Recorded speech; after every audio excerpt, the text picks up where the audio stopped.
one thing we discussed the other day was looking at it from a playground perspective, like using play and using different mindset. And I know we have been looking into that from an XYZ Playground perspective. Can you give an overview of how this could work in an entrepreneurial mindset and how this could work in organizations? Yeah, so I think, and maybe just to elaborate and give some context in terms of what we mean by building a playground and where it sort of came from. We did touch about this in our first prototype episode, but just a quick recap. So essentially what one of the concepts that we're working towards creating is a safe space, because I think a lot of the time when we experiment, we want an environment where we feel like we can fall over, we feel like we can break things and sort of rebuild things quickly, which you can't necessarily do in the real world, in inverted commas.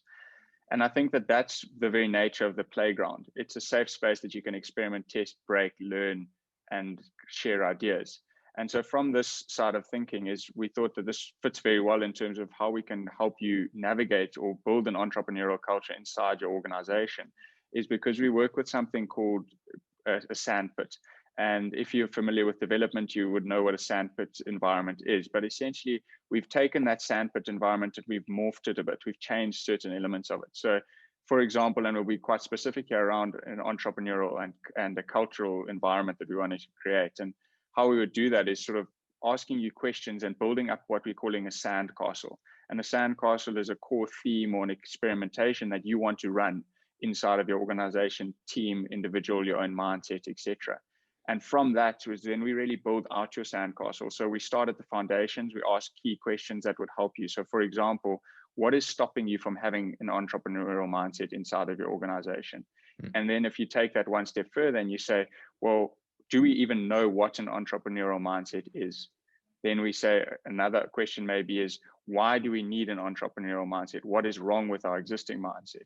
And so you sort of start segmenting and breaking down all of these questions. And then you take that another level up and then you say, well, how can we achieve this? So if we are asking these big foundational questions, what are some of the things and practices and systems that we need to test, we need to pivot with, that we need to explore and encourage people to take on inside of that? And then all of those steps, you're sort of layering up the different sandcastle elements. And eventually you'll build a sandcastle. And inside of that sandcastle, we encourage you to build, we encourage you to experiment, and we encourage you to run, experimentations that are then measured so that you can inform future decisions inside of that space. So that's just a brief insight in terms of how we think that, we can use the experimental playground setting to create your sandcastle that would allow you to explore whether an entrepreneurial culture is needed and indeed right for your organization.